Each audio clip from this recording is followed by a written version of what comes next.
Aldehyde ketone topic के अंतर्गत pinacol पिनाकोलोन reaction हम लोग चर्चा करने चल रहे हैं। पिनाकोल पिनाकोलोन रीअरेंजमेंट बोलते हैं। अब ये पिनाकोल पिनाकोलोन रीअरेंजमेंट होता क्या है, इस पर क्वेश्चन कैसा रहेगा वो सुनिएगा। तो हम लोग अभी चर्चा करने चल रहे हैं एक रीअरेंजमेंट के बारे में, जिसको हम लोग नाम देते हैं क्या चीज, तो जिसको हम लोग नाम देते हैं पिनाकोल पिनाकोलोन रीअरेंजमेंट।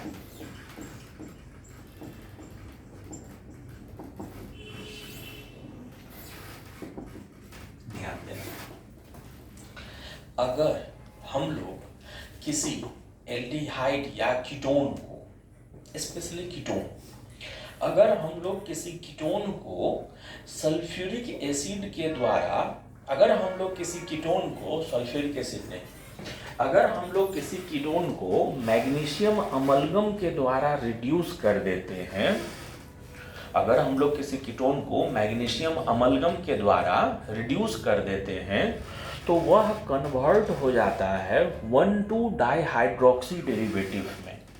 वो कन्वर्ट हो जाता है 1,2 डाइहाइड्रोक्सी डेरिवेटिव में, और ये 1,2 डाइहाइड्रोक्सी डेरिवेटिव को ही पिनाकोल बोलते हैं। पिनाकोल बनता कैसे है, तो कीटोन को रिड्यूस कर देते हैं मैग्नीशियम अमलगम के द्वारा। देखिएगा बेटा, जैसे मान लो हम लोगों ने ऐसा कीटोन लिया है, रिएक्शन सिंपल है, लिखेंगे बहुत ज्यादा, 2 बार 3 बार छोटा छोटा लिखते हुए भी बोर्ड भर देंगे, लेकिन उसके पीछे रिएक्शन हो कैसे रहा है, पीछे का एक ही लाइन है। आसान है, ये रिएक्शन क्लिष्ट नहीं है, कठिन नहीं है, और इस पर क्वेश्चन देंगे वो भी बन जाता है, वो भी तंग नहीं करता है। देखिएगा, हम लोग कोई कीटोन ले लेते हैं और कीटोन को हम लोगों ने रिड्यूस कर दिया है मैग्नीशियम अमलगम के द्वारा, मैग्नीशियम अमलगम के द्वारा इसका रिडक्शन कर दिया है, तो यह बदल जाता है इस तरह के 1,2 डाइहाइड्रोक्सी डेरिवेटिव में, 1,2 डाइहाइड्रोक्सी डेरिवेटिव में बदल जाता है। अरे बेटा, इस रिएक्शन को पिनाकोल फॉर्मेशन बोलते हैं। यह जो रिएक्शन आपके सामने लिखा हुआ है, इसको हम लोग बोलते हैं क्या चीज, पिनाकोल फॉर्मेशन। रिएक्शन कैसे होता है वो सुनो। सबसे पहले मैग्नीशियम जो है अपने सॉल्वेंट में घुलकर, मैग्नीशियम अमलगम जो है, मैग्नीशियम का रिएक्टिविटी कम करने के लिए अमलगमेटेड कर दिया जाता है ताकि वो जल्द धीरे धीरे टूटे। मैग्नीशियम जो है अपने सॉल्वेंट में घुलकर मैग्नीशियम कैटायन इलेक्ट्रॉन रिलीज करता है। तो बेटा, ये जैसे हमारा ये एसीटोन है जो रिएक्टेंट हमने लिया था, इसमें जब ये बॉन्ड खुलेगा तो उस कार्बन पर कैसा चार्ज डेवलप हो जाएगा, प्लस, और वो प्लस बाहर से एक इलेक्ट्रॉन ले लेता है, तो बाहर से इलेक्ट्रॉन लेने पर वो बदल जाएगा फ्री रेडिकल, और ये O- और ये यहाँ CH3, ये यहाँ CH3, ये बॉन्ड खुले, यहाँ प्लस चार्ज हो, तो एक इलेक्ट्रॉन लेकर इसी तरह के चीज में ना बदल जाएगा। अरे बेटा, ये फ्री रेडिकल अपने ही जैसे दूसरे एक और फ्री रेडिकल के साथ जाकर कंबाइन करें, वो फ्री रेडिकल अपने ही जैसे एक और दूसरे फ्री रेडिकल के साथ जाकर कंबाइन करें, तो इधर कैसा हो जाएगा, देखो तो इधर हो जाएगा C बॉन्ड C, और ये हो जाएगा CH3, ये हो जाएगा CH3, ये हो जाएगा CH3, ये हो जाएगा CH3, और यहाँ पर क्या चीज O-, यहाँ भी क्या चीज O-, ऐसा चीज हो जाएगा। और सॉल्वेंट जो होता है, इसी को हाइड्रोजन देकर, सॉल्वेंट जो होगा इसी को हाइड्रोजन देकर, वाटर बाद में हम लोग थोड़ा सा ऐड कर देते हैं, तो ये 1,2 डाइहाइड्रोक्सी स्पीसीज में कन्वर्ट हो गया है। तो इस तरह से बने हुए 1,2 डाइहाइड्रोक्सी स्पीसीज को ही हम लोग नाम बोलते हैं क्या चीज, पिनाकोल। ये पिनाकोल फॉर्मेशन हो गया। अब हम लोग पढ़ने जा रहे हैं पिनाकोलोन रीअरेंजमेंट। अब रीअरेंजमेंट के बारे में पढ़ने जा रहे हैं। अरे बेटा, रीअरेंजमेंट वाला रिएक्शन ये होता है, रीअरेंजमेंट वाला जो रिएक्शन होता है वो ये होता है कि अगर हम लोग कोई 1,2 डाइहाइड्रोक्सी डेरिवेटिव माना पिनाकोल ले लें और इसको हम लोग किसी एसिड के साथ रिएक्शन करवा दें, इसको हम लोग रिएक्शन करवा दें क्या चीज के साथ, किसी एसिड के साथ। तो एसिड के साथ रिएक्शन करवाने पर यह कन्वर्ट हो जाता है क्या चीज में, तो यह कन्वर्ट हो जाता है एक कीटोन में। यह कन्वर्ट हो जाता है क्या चीज में, एक कीटोन में कन्वर्ट हो जाता है।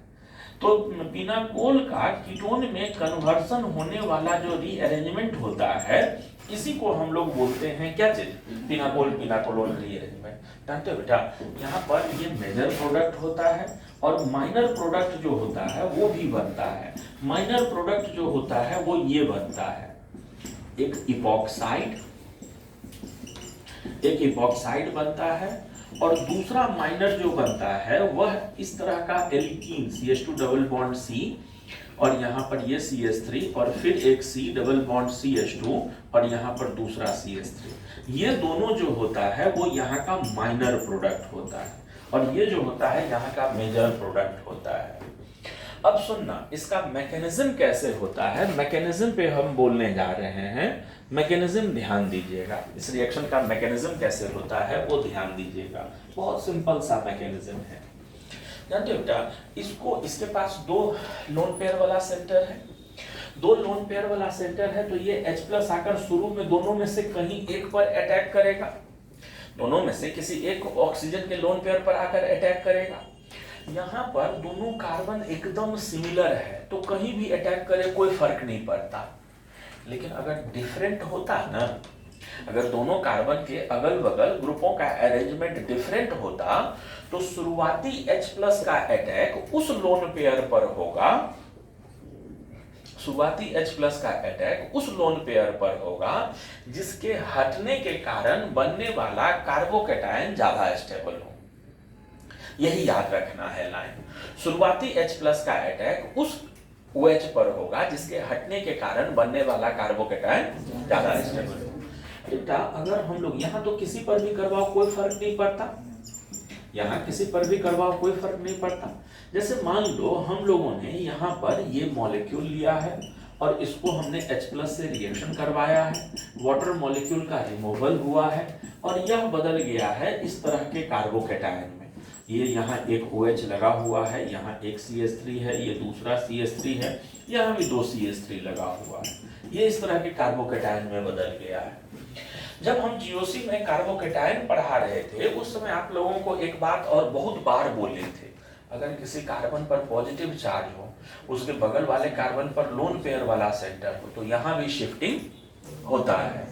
ठीक है, अगर किसी कार्बन पर पॉजिटिव चार्ज हो, उसके बगल वाले कार्बन पर लोन पेयर वाला एटम हो, तो यहाँ भी शिफ्टिंग होगा। अरे बेटा, यहाँ पर अगर शिफ्टिंग हो, अब देखो ये दोनों सेम है, ये दोनों डिफरेंट होता तो शिफ्टिंग माइग्रेटिंग एटीट्यूड जिसका ज्यादा होता वो माइग्रेट कर जाता। तो यहाँ पर तो दोनों मिथाइल ही है, दोनों में से कोई माइग्रेट करे, ये अगर वहां माइग्रेट कर जाए तो अब इसी कार्बन पर कैसा चार्ज हो जाएगा, प्लस। ये यहाँ CH3, ये यहाँ OH, और सामने वाले कार्बन पर क्या हो जाएगा बोलो तो, सामने वाले कार्बन पर ये CH3, ये CH3, ये CH3, और अंत में क्या हो जाएगा, ये अपना लोन पेयर देकर हाइड्रोजन जो कैटलिस्ट के रूप में लिए थे वो वापस कर दें, तो हमारा प्रोडक्ट क्या हो जाएगा, CH3 C double bond O, और इससे लगा हुआ तीन ठो क्या चीज, ये CH3, ये CH3, ये CH3। अरे बेटा, एक बात देखना सभी लोग, ऊपर जो रिएक्शन लिखे थे उसमें एक मेजर के साथ दो माइनर भी लिखे थे। सुनना हम क्या बोल रहे हैं, ये मेजर तो इस मैकेनिज्म से बन गया। अब अगर ये पॉजिटिव चार्ज डेवलप होने के बाद ये अपने लोन पेयर के कारण वहां अटैक कर दे और हाइड्रोजन बाहर कर दे, ध्यान देना, यही लोन पेयर के कारण वहां अटैक कर दे, एक हाइड्रोजन निकाल दे, तो माइनर ये वाला बनता हुआ दिख रहा है। ये प्लस बनने के बाद इधर हाइड्रोजन हटा के डबल बॉन्ड, अब फिर यहाँ भी एसिड का अटैक हो, कार्बोकैटायन बने, यहाँ का हाइड्रोजन हटा के यहाँ डबल बॉन्ड, तो कुछ परसेंट में वो माइनर बनता हुआ भी दिख रहा है। माइनर प्रोडक्ट दोनों कैसे बना है ध्यान दिए थे सभी लोग। पहला माइनर क्या बना था, ये प्लस आने के बाद लोन पेयर वहां दे दे तो पहला माइनर बन गया है इपॉक्साइड, और दूसरा माइनर क्या बोले थे, ये प्लस यहाँ का हाइड्रोजन हटाकर यहाँ डबल बॉन्ड, फिर से H+ का अटैक हो, ये वाटर ग्रुप में बाहर कार्बोकेटाइन, यहाँ का हाइड्रोजन हटा के यहाँ डबल बॉन्ड, तो ये दोनों माइनर भी बना करता है। ठीक है, ये हमारा नीचे वाला जो रिएक्शन है पिनाकोल पिनाकोलोन रीअरेंजमेंट है। पिनाकोल पिनाकोलोन रीअरेंजमेंट में दो बात ध्यान में रखना है। पहला बात, शुरुआती H+ का अटैक ऐसे कार्बन पर होगा जहां से OH हटने के बाद बनने वाला कार्बोकेटाइन ज्यादा स्टेबल हो। ठीक है, और दूसरा बात, कार्बोकेटाइन होने के बाद जो शिफ्टिंग होगा वो फिर वैसा ग्रुप का शिफ्टिंग होगा जिसका माइग्रेट करने का टेंडेंसी ज्यादा हो। अरे बेटा, पिनाकोल पिनाकोलोन रीअरेंजमेंट को ध्यान से देख लो। पिनाकोल बनता कैसे है? तो जब हम लोग किसी कीटोन का रिडक्शन कर देते हैं, क्या चीज के द्वारा? जब किसी कीटोन का रिडक्शन कर देते हैं मैग्नीशियम अमलगम के द्वारा, तो वो बदल जाता है क्या चीज में? पिनाकोल। ये पिनाकोल पिनाकोलोन रीअरेंजमेंट पर कुछ क्वेश्चन देने जा रहे हैं, एक नहीं दो नहीं 3-4 क्वेश्चन देने जा रहे हैं। ये तीनों चारों क्वेश्चन को ध्यान से देखिएगा और सावधानी पूर्वक सॉल्व कीजिएगा।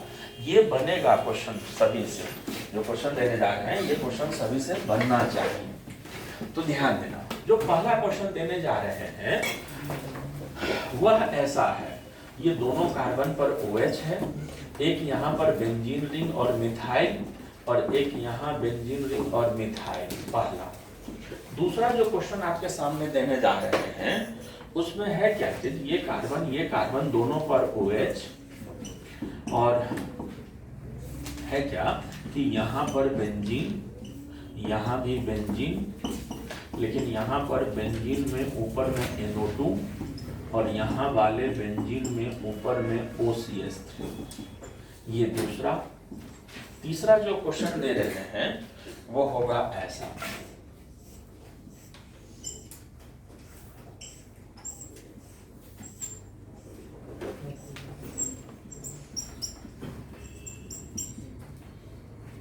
ऐसा। ठीक है, अभी 3 ही क्वेश्चन रहने देते हैं। ये तीनों क्वेश्चन आपके सामने हैं, तीनों क्वेश्चन को सॉल्व करना है। तो हम लोग इन क्वेश्चंस का देखने चल रहे हैं। हालांकि क्वेश्चन अधूरा है, ये बात देख रहे हो? अरे इसको एसिड डालेंगे तब ना रिएक्शन होगा, एसिड आप डाले ही नहीं सर, इसलिए हम लोग रिएक्शन भी ना कर पाए। तो कहने का मतलब, अगर इनको एसिडिक कंडीशन में ले जाए तो ये लोग रीअरेंज होंगे। पहला वाला देखो, हम क्या बोलते थे कि शुरुआती कार्बोकेटाइन जो बनेगा वो वैसे कार्बन पर बनेगा जहां बनने वाला कार्बोकेटाइन स्टेबल हो। पहले वाले केस में तो दोनों कार्बन बिल्कुल एक जैसा है, कहीं भी कार्बोकेटाइन बना लो तो शुरुआती कार्बोकेटाइन मान लो यहीं बन गया, एक वैलेंसी से यहाँ PH, एक वैलेंसी से यहाँ CH3, एक वैलेंसी से फिर PH, दूसरे वैलेंसी से CH3 OH। अब यहाँ पर माइग्रेशन होगा। अरे बेटा, माइग्रेशन होगा तो माइग्रेशन एप्टीट्यूड ज्यादा किसका होगा? अराइल का ज्यादा होता है अल्काइल से, अराइल का ज्यादा होता है अल्काइल से। ठीक है, और अल्काइल में भी एराइल में भी जिसमें इलेक्ट्रॉन पुशिंग ग्रुप लगा हुआ हो वो ज्यादा रैपिड मूवमेंट करेगा। अरे बेटा, यहाँ पर PH और CH3 में मूवमेंट ज्यादा किसका होगा? तो PH मूव कर जाएगा, तो यहाँ पर हमारा फाइनल प्रोडक्ट जो बनेगा वो C double bond O, C से अभी उधर से आया है, एक PH जो पहले से था, दूसरा PH और तीसरा CH3। देखिए तो सही है आप लोगों का?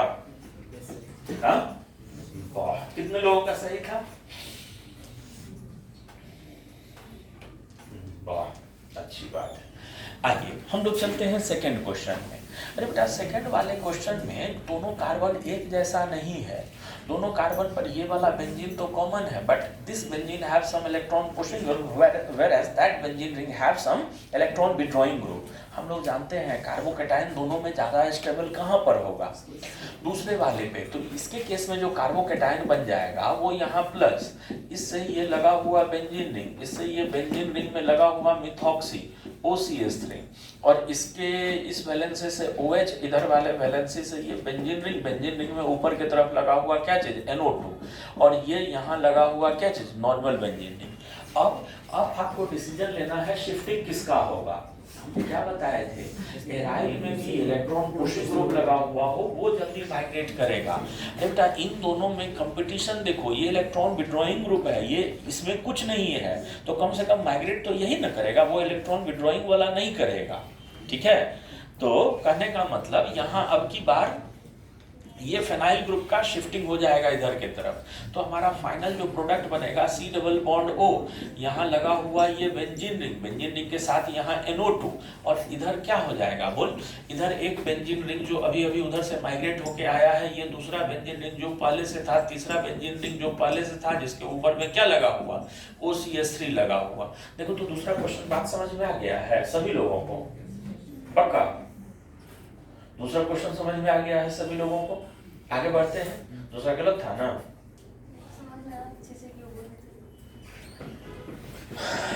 आगे बढ़ते हैं, ध्यान दीजिएगा तीसरा वाले में। अरे बेटा तीसरा वाले में तुम ही लोग बताओ, पॉजिटिव चार्ज ज्यादा स्टेबल यहाँ की यहाँ, राइट वाले में पॉजिटिव चार्ज होने का मतलब sp2 हाइब्रिडाइजेशन 120 बॉन्ड एंगल, ये 120 से ज्यादा डेविएटेड है, दूर है, ये 120 के ज्यादा क्लोज है वहां का अभी का बॉन्ड एंगल, इसलिए पॉजिटिव चार्ज वहां पर डेवलप होगा।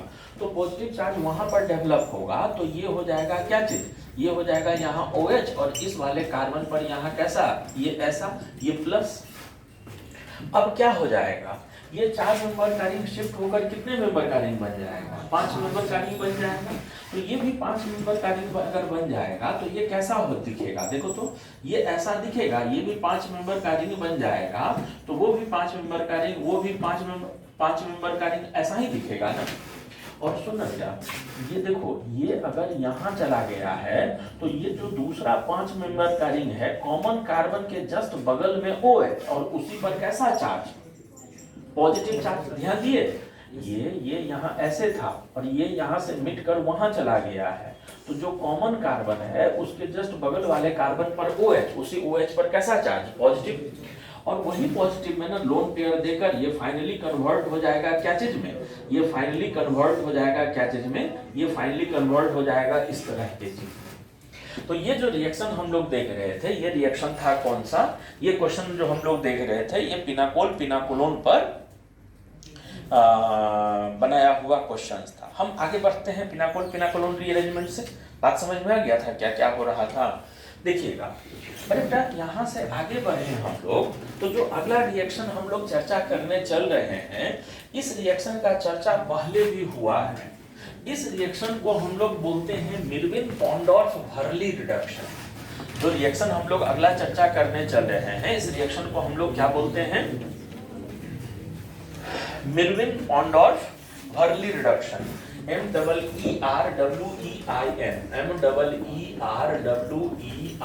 मिल्विन-पॉन्डोर्फ-वर्ली, वर्ली रिडक्शन। सभी लोग शांत होना और सामने देखना। बेटा MPV शॉर्ट फॉर्म में इसी को हम लोग बोलते हैं क्या चीज, MPV रिडक्शन बोलते हैं, MPV रिडक्शन। आपको एक बार पहले भी इसका चर्चा हम लोग किए थे। ओपनर ऑक्सीडेशन और इसका मैकेनिज्म बिल्कुल उल्टा होता है, ठीक है। जानते हो बेटा, किसी मिल्विन-पॉन्डोर्फ-वर्ली रिडक्शन में बोलना क्या है वो सुनना। किसी भी एल्डिहाइड या कीटोन को अगर हम लोग रिड्यूस कर दें अल्युमिनियम आइसोप्रोपोक्साइड के साथ, किसी भी एल्डिहाइड या कीटोन को, जैसे मान लो ये कोई कीटोन है और इसका अगर हम लोग रिडक्शन कर दें क्या चीज के साथ, तो अल्युमिनियम आइसोप्रोपोक्साइड, ये आइसोप्रोपोक्साइड और इसके साथ एल्युमिनियम आइसोप्रोपोक्साइड के साथ अगर रिड्यूस कर दें तो वो उधर कन्वर्ट हो जाता है अल्कोहल में, ये इधर कन्वर्ट हो जाता है क्या चीज में, अल्कोहल में। अरे बेटा यहाँ जो अल्कोहल हो जाएगा वो CH, ये CH3 और ये OH हो जाएगा। इसी को हम लोग बोलते हैं MPV रिडक्शन बोलते हैं। इसी को हम लोग क्या नाम से पुकारते हैं, MPV रिडक्शन। MPV रिडक्शन का खासियत ये होता है, MPV रिडक्शन में खास बात ये होता है कि यहाँ पर बाकी और कोई रिड्यूसिबल ग्रुप हो तो उनको कोई भी डिस्टर्ब नहीं पहुंचाया जाता है। मॉलिक्यूल में अगर कहीं मल्टीपल बॉन्ड हो या कोई दूसरा रिड्यूसिबल ग्रुप हो, चुनकर अगर एल्डिहाइड कीटोन को ही रिड्यूस करना है, क्या चीज में, अल्कोहल में करना है, तो उसके लिए सबसे बढ़िया रिडक्शन ये है, मिडविन पॉन्डोर्फ वर्ली रिडक्शन बोलते हैं, एमपीवी रिडक्शन। ठीक है, एमपीवी रिडक्शन से हम लोग आगे बढ़ते हैं। अरे बेटा, एमपीवी रिडक्शन से आगे बढ़े तो अगला जो रिएक्शन हम लोग चर्चा करने चल रहे हैं, इस रिएक्शन का नाम है पर आयोडिक ऑक्सीडेशन। इसको हम लोग बोलते हैं क्या चीज, पर आयोडिक ऑक्सीडेशन बोलते हैं। ध्यान देना, ये पर आयोडिक ऑक्सीडेशन क्या चीज है सुनना, ये भी बड़ा यूजफुल है, खास तौर पर बायो वालों, मेडिकल वालों के लिए जरूरत से ज्यादा यूजफुल है। सुनिएगा सभी लोग, हम लोग जिस रिएक्शन के बारे में चर्चा करने जा रहे हैं उस रिएक्शन का नाम होगा क्या चीज, तो पर आयोडिक, क्या बोलो, ऑक्सीडेशन, पर आयोडिक ऑक्सीडेशन। ध्यान देना, अगर कहीं भी, देखना मत करो, खूब ध्यान से सुनना, अगर कहीं भी लगातार कार्बनों पर OH हो, ठीक, या एक पर OH एक पर C डबल बॉन्ड O हो, लगातार कार्बनों पर OH हो, या एक पर OH एक पर C डबल बॉन्ड O हो, या NH2 हो, एक पर OH एक पर NH2, माने इन सब में से कोई भी हो लेकिन लगातार हो, उनको, जैसे देखो, अगर जैसे पहला केस का एग्जांपल लेते हैं, ये लगातार OH वाला, ये OH, ये OH, ये OH। दूसरा ले लेते हैं CH2OH, C double bond O, CH2OH। ठीक है, ये लगातार होना चाहिए। अगर कहीं पर लगातार नहीं है, जैसे CH2OH लगातार है और एक कार्बन छोड़कर अब CH2OH है, तो ये नियम फेल कर जाएगा। अब इनको रिएक्शन करवा दो HiO4 के साथ, इनको रिएक्शन करवा दो क्या चीज के साथ, HiO4, पर आयोडिक एसिड पढ़ते हैं। HiO4 को हम लोग पढ़ते हैं क्या चीज, पर आयोडिक एसिड पढ़ते हैं। ठीक है, जानते हो होता क्या है, जहां भी लगातार कार्बनों पर OH है, खूब ध्यान से सुनना बेटा, जहां भी लगातार कार्बनों पर OH है, बीच से कार्बन कार्बन बॉन्ड टूट जाता है। कार्बन कार्बन बॉन्ड क्या होता है, टूट जाता है, और वो कार्बन ऑक्सीडाइज हो जाता है। माने ये एक स्टेप, जितने बॉन्ड टूटे हैं तो इस बॉन्ड टूटने के कारण ये भी एक स्टेप और ये भी एक स्टेप ऑक्सीडाइज होगा। तो देखो ना, ये अल्कोहल था, सब लोग ध्यान देते रहना, ये पहले क्या था, अल्कोहल, और अल्कोहल अगर एक स्टेप ऑक्सीडाइज हो गया होगा तो क्या चीज में बदल जाएगा, एल्डिहाइड में, तो वो एक कार्बन वाला एल्डिहाइड बदल जाएगा, ऊपर वाला कार्बन। अरे बेटा, ये तो दो स्टेप ऑक्सीडाइज होगा, एक ऊपर के कारण एक इसके कारण, तो अल्कोहल से पहले एल्डिहाइड, एल्डिहाइड से फिर आइए एल्डिहाइड, तो उधर का प्रोडक्ट जो होगा वो क्या क्या हो जाएगा, वो इधर का जो प्रोडक्ट हो जाएगा वो दो मॉलिक्यूल, एक कार्बन वाला एल्डिहाइड प्लस एक कार्बन वाला क्या चीज, एसिड। जानते हो बेटा, यहाँ पर देखो, अगर ये बॉन्ड टूटा, यही होगा ना, तो यहाँ पर टूटेगा तो ये एल्डिहाइड, ये भी एल्डिहाइड और ये कीटोन एक कार्बन एल्डिहाइड कीटोन आगे ऑक्सीडाइज होगा तो एसिड, एसिड भी आगे ऑक्सीडाइज होगा तो CO2, एसिड भी और ऊपर बढ़ा दे तो कहां चल जाएगा, CO2। तो इसके केस में क्या बन जाएगा, दो मॉलिक्यूल क्या चीज का, एल्डिहाइड का प्लस एक मॉलिक्यूल क्या चीज का, CO2 का। अरे बेटा, इसके केस में देखो, यहाँ लगातार नहीं है तो नीचे में कोई बॉन्ड डिसोसिएशन नहीं होगा, सिर्फ ये वाला बॉन्ड टूटेगा। क्यों? क्योंकि यहाँ इन्हीं दोनों में लगातार होना जरूरी है, और वो क्या चीज में बदल जाएगा, वो बदल जाएगा क्या में, बोल, एल्डिहाइड, प्लस ये भी बदल जाएगा क्या चीज में, एल्डिहाइड, तो एल्डिहाइड में बदल जाएगा तो ये हो जाएगा CHO और नीचे में CH2 और ई वाला में कुछ नहीं हुआ होगा, ये वैसे का वैसा ही रह जाएगा। ये इतना कहानी समझ में आ गया। अगर हम लोगों से पूछा जाए, इसी रिएक्शन में हम लोग ग्लूकोज को लेकर चले गए हैं, इस रिएक्शन में हम लोग किसको लेकर चले जाएं, ग्लूकोज को लेकर चले जाएं, ग्लूकोज को पर आयोडिक एसिड, हम मिटा रहे हैं इसको, हम लोग क्या करें कि ग्लूकोज को पर आयोडिक एसिड में लेकर चले जाएं। अरे बेटा, अगर आपको ग्लूकोज का स्ट्रक्चर याद है गुणगुण का स्ट्रक्चर कुछ ऐसा होता है, C double bond O H, यहाँ एच, फिर यहाँ पर एच, ये ओ एच, फिर हो जाता है यहाँ एच, ये ओ एच, फिर हो जाता है यहाँ पर ये एच, ये ओ एच, और फिर हो जाता है ये CH2OH। देख तो यहाँ पर तो लगातार है ना, तो यहाँ HiO4। अच्छा एक बात समझना, जितने बॉन्ड टूटेंगे ना उतने मोल HiO4 कंज्यूम होगा। जितना बॉन्ड टूटेगा उतना नंबर ऑफ मोल कंज्यूम होगा, क्या चीज का, HiO4 का। बेटा यहाँ पर ये बॉन्ड भी टूटेगा, ये भी टूटेगा, ये भी टूटेगा, ये भी टूटेगा, ये भी टूटेगा, तो ये कितना मोल कंज्यूम होगा, ये 5 मोल कंज्यूम होगा। प्रोडक्ट क्या क्या बनेगा तुम लोग खुद बता सकते हो। ये एल्डिहाइड है तो एसिड, ये दो तरफ ऑक्सीडाइज होगा अल्कोहल, तो ये भी दो तरफ, ये भी दो तरफ, ये भी दो तरफ, तो एसिड के कितने, 5 मोल बन जाएगा एक कार्बन वाला एसिड। अच्छा था ये वाला एल्डिहाइड माने HCHO बन जाएगा। कहानी समझ में आ गया, पैराइडिक एसिड का कहानी क्या है। अगर आपसे पूछा जाए कि कहीं पर ये मॉलिक्यूल है CH3, C double bond O, C double bond O, CH3, और इसको HiO4 के साथ ऑक्सीडाइज कर दिए हैं, बताओ उधर क्या बनेगा, तो उधर क्या हो जाएगा बोलो, ये बीच से टूट कर दोनों पार्ट क्या चीज में बदल जाएगा, दो मॉलिक्यूल बन जाएगा CH3, C डबल OH का। तो ये हम लोग पढ़ रहे थे पैरायोडिक ऑक्सीडेशन के बारे में, ठीक है। एक रिएक्शन और पढ़ाकर ये लेक्चर खत्म करेंगे, और वो भी क्वेश्चन बनाने के लिए, ये सब क्वेश्चन में बहुत जगह काम आता है, उसको बोलते हैं डीकार्बोक्सिलेशन रिएक्शन। जो अगला चीज हम बताने जा रहे हैं उसको क्या नाम से पुकारते हैं, डीकार्बोक्सिलेशन रिएक्शन। सुनना सब लोग बेटा, डी कार्बोक्सिलेशन रिएक्शन, सभी लोग ध्यान से सुनना। जानते हो अगर कहीं पर एक ही कार्बन पर COOH फंक्शनल ग्रुप और उसी कार्बन के साथ इलेक्ट्रॉन विड्रॉइंग ग्रुप लगा हुआ हो, अगर कहीं पर सेम कार्बन पर इलेक्ट्रॉन विड्रॉइंग ग्रुप हो साथ साथ COOH भी हो, इनको अगर हम लोग हीट कर देते हैं तो ये बड़े आसानी से डीकार्बोक्सिलेट हो जाता है। ये इलेक्ट्रॉन विड्रॉइंग ग्रुप CH2 और ये CO2 बनकर आकी हाइड्रोजन यहाँ, माने ये असल में क्या हो जाएगा CH3, ये CO2 बनकर निकल जाएगा, ये चीज हो जाता है।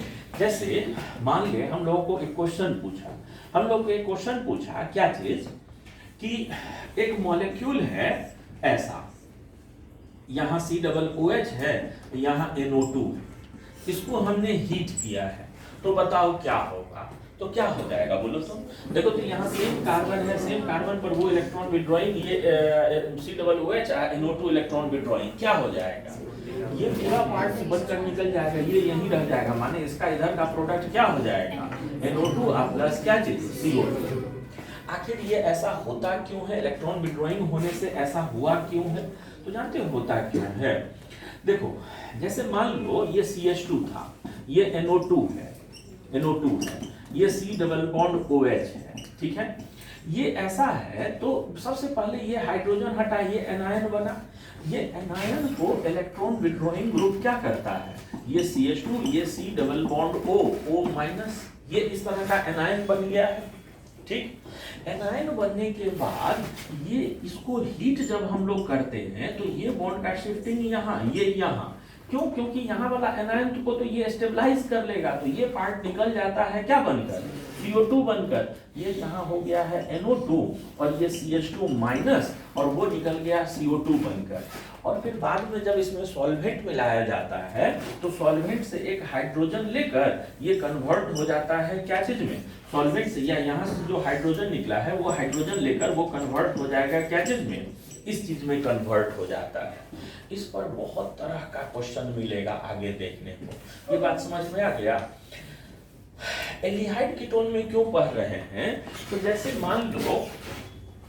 मान लो एक दो चीज हम बताने जा रहे हैं, ध्यान देना। अभी तक क्या बताए हैं याद रहा सभी को, अगर कहीं पर एक ही कार्बन पर एक इलेक्ट्रॉन विड्रॉइंग ग्रुप और दूसरा तो क्या, एक बार आईआईटी में क्वेश्चन पूछा था ये वाला, ये COOH, ये COOH, ये COOH और बोला इसको हीट किए हैं तो बताओ क्या बनेगा। अरे बेटा देख तो, एक COOH भी तो इलेक्ट्रॉन विड्रॉइंग है, ये भी तो -I में आता है। तो उस COOH के लिए ये या इसके लिए वो बिहेव करेगा किसके जैसा, इलेक्ट्रॉन विड्रॉइंग के जैसा। तो पहले यहां पर क्या हो जाएगा, दोनों में से कोई एक कार्बन डाइऑक्साइड बनकर निकल जाएगा। दोनों में से कोई एक अगर कार्बन डाइऑक्साइड बनकर निकल जाए तो ये इधर क्या हो जाएगा बोलो तो, COOH और यहाँ भी ये क्या हो गया COOH और प्लस क्या चीज CO2। अरे बेटा अब लगातार कार्बनों पर एसिड हो, उसको हीट करोगे ना तो ये एनहाइड्राइड में बदल जाता है। ये बदल जाता है क्या चीज में, एनहाइड्राइड में। C double bond O C double bond O इस तरह के एनहाइड्राइड में बदल जाता है। तो खैर एनहाइड्राइड तो एसिड का रिएक्शन है, ये यहाँ से यहाँ तक रिएक्शन कैसे हुआ है ये बात समझ में आ रहा है। तो अगर कहीं लगातार कार्बनों पर, अगर कहीं सेम कार्बन पर एक तरफ COOH हो और दूसरे तरफ वो इलेक्ट्रॉन विड्रॉइंग ग्रुप हो तो वहां पर हीट करने पर पक्का, ये बात समझ में आ गया। जैसे मान ले हम लोगों को एक क्वेश्चन दिया हुआ है, हम लोगों को एक क्वेश्चन पूछा हुआ है ऐसा, ध्यान देना। बोले कि एक जगह CH3 C double bond O CN है, पहले इसको हाइड्रोलाइज कर दिए हैं और फिर इसको हीट कर दिए हैं, तो बताओ क्या प्रोडक्ट बनेगा, बता सकते हो। पहले उसको हाइड्रोलाइज कर दिए हैं फिर हीट कर दिए हैं तो क्या बनेगा बता सकते हो। अरे बेटा ये कौन सा फंक्शनल ग्रुप, साइनाइड का हाइड्रोलिसिस करेंगे तो क्या बन जाएगा, एसिड। तो एसिड जो बनेगा वो कैसा हो जाएगा, एसिड जो बनेगा, सुन यहाँ एक दिक्कत हो गया है, इसको रुको रुको, ये यहाँ पर CH2CN कर दे, इसको क्या कर दो CH2CN कर दो। तो अब इसको पहले हाइड्रोलाइज करेंगे तो ये क्या हो जाएगा CH3 C double bond O CH2 C double OH, cyanide का हाइड्रोलिसिस करेंगे तो एसिड बन गया। और एसिड को अगर देखो ना, ये कॉमन कार्बन, इससे एक electron withdrawing C double OH, इसको अगर हीट कर देंगे तो क्या हो जाएगा CH3 C double bond O CH3 नहीं हो जाएगा। तो ऐसे कर करके छोटे क्वेश्चनों में इस रिएक्शन का बहुत ज्यादा बार यूज मिलेगा। अल्कोहल चैप्टर जो बना रहे हो ना उसी से इसका यूज मिलने लगेगा, तो देखना उसमें भी एडवांस लेवल में शायद इस पर क्वेश्चन है। तो यहाँ पर हम लोग एल्डिहाइड कीटोन के जितने मेजर रिएक्शन थे वो हम लोग चर्चा किए हैं। अगले दिन एल्डिहाइड कीटोन के कुछ टेस्ट, कुछ रिडक्शन के बारे में चर्चा करके ये चैप्टर खत्म करेंगे। आज बस इतना ही, मिलते हैं हम लोग अगले दिन अगले लेक्चर के साथ।